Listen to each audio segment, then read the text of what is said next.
Hey friends, Pastor Craig here. Just wanted to again say Merry Christmas to you and a Happy New Year. You know, we are in that week between Christmas and New Year's where we each year have the opportunity to reflect back on the previous year lived and then forecast for the upcoming year.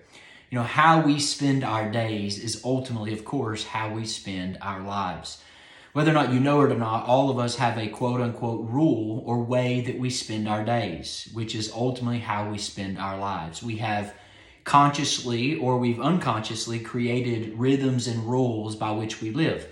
And regardless of our personality, we order and arrange our lives in some way. Obviously, over the last few decades of my life, now being a Christ follower, I've had a desire to be more awake, be more aware, and attentive to what God is doing in my life. And I know you are as well. And I came to believe that the structure of my life is actually forming the fruit of my life. And so what I was looking at to arrange my life in a way that, hey, man, how could I be more fruitful? And realizing, man, this has actually been practiced for centuries. It's called a rule of life. A rule of life. It's a way to structure our lives and live into the rhythms of grace.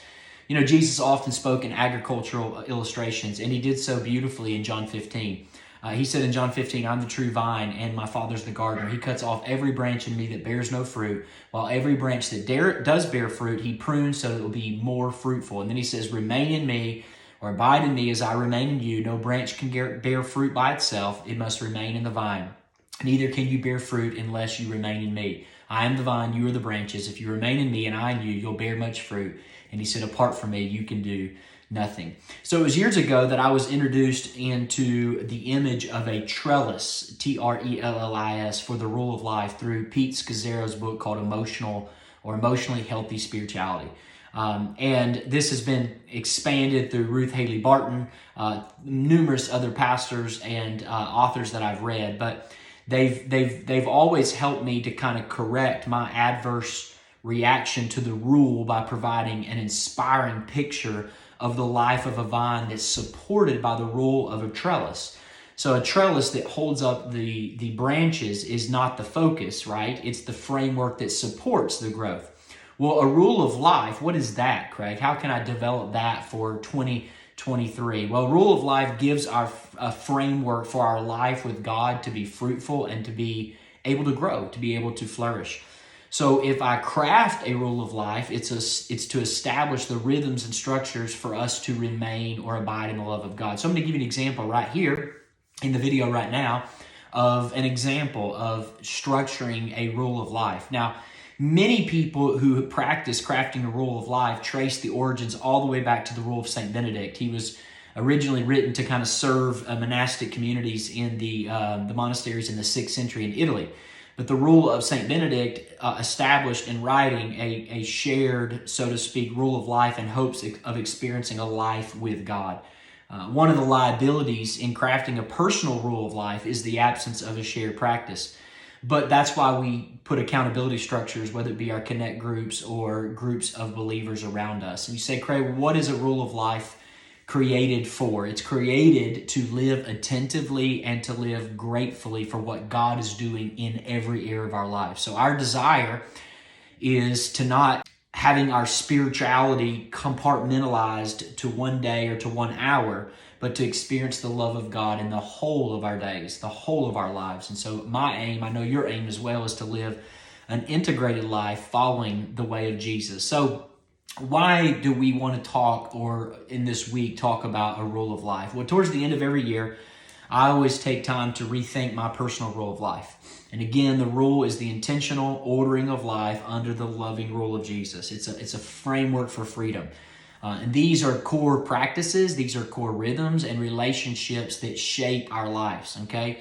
And the reason we can do that at this time of the year is because so many people immediately in this time of the year, they start putting lists together of New Year's resolutions. Well, New Year's resolutions are always about willpower. We as believers are not called to live by willpower. We're actually called to give ourselves to practices that are spirit empowered and that transform us, right? And so, you know, I always see a rule as a to-do list, But the rule of life is a formation framework. It's a prayer document. It's a collection of spirit-empowered practices to help us discern God's presence and to train our soul to actually love well. You could see this even in Daniel's life. Daniel had a rule of life in Babylon, these fixed times of prayer that grounded him in God, even in the midst of a toxic environment. So a rule of life is not simply a list of helpful practices to cultivate marginal growth. No, it's a way of ordering my whole life in resistance to Babylon's, so to speak, America's assimilating power, right? And so we can structure our rule of life around a lot of different ways. And so I just wanted to offer some of those ways in our video today to kind of help us think through this, okay? So as you're thinking through this, I'm just looking kind of at my notes to kind of walk us through this. So there's a couple of books that I can give to you. One would be by Ken Shigematsu called God in My Everything, a crazy good book. There's another one, Atomic Habits by James Clear will help you. James K. Smith wrote a book called You Are What You Love.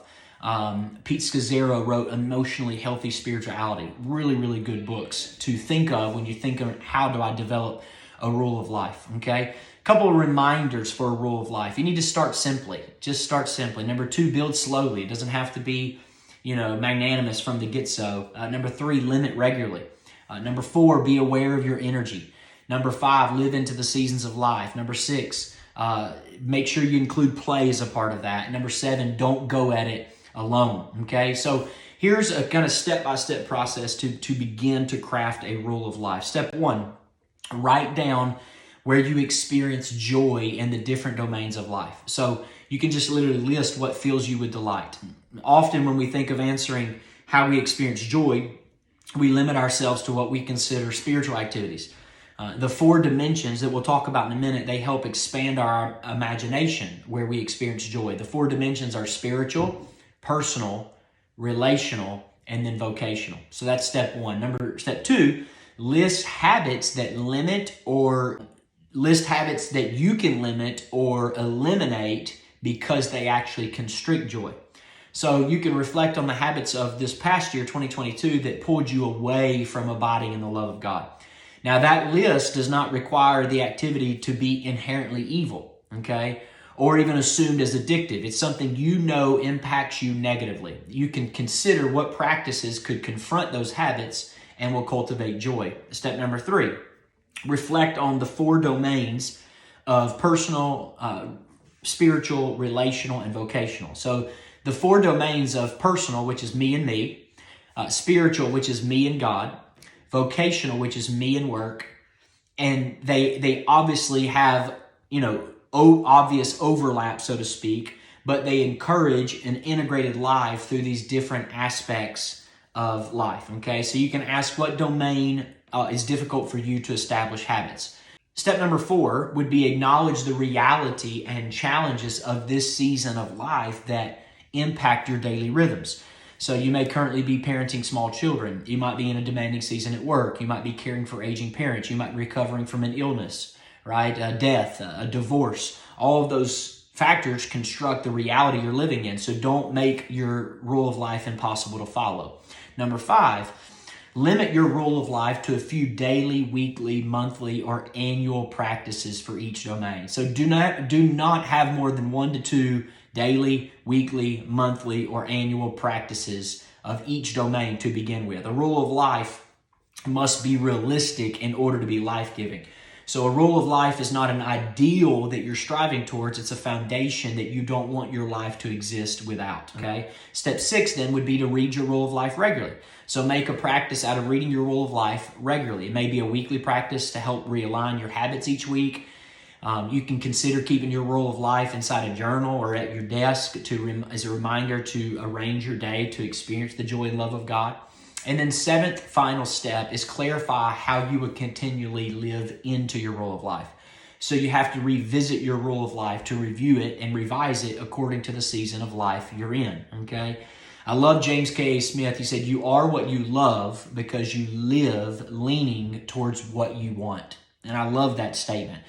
And so I thought what we would do as a church as we move into this series called More Consistency, we're going to talk over the next 5 Sundays about the different ways that we grow in our rule of life, the different dimensions of our life that ensure we live out of the love of God.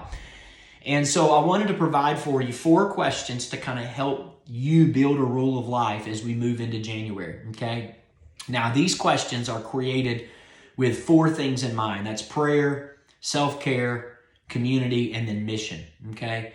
Prayer, self-care, community, and mission. We're going to talk about those over the next 5 weeks, okay? When you talk about relationship or community, we're going to be launching our Connect groups this coming Sunday. We're going to talk about mission in mind this month. We're going to talk about self-care. We're going to talk about prayer, being hungering and thirsting after God. So here's the rule of life. 4 questions we'll give to you, okay? You'll see them here on the screen. Number 1, what are the spiritual disciplines that you need to anchor you in a life with God? You can write those down. Domain, right here. Second question, what are the practices of self-care you need to care for your body and to nurture your own soul? Write them down. Number 3, what core relationships do you need in this season of life to support you on your journey?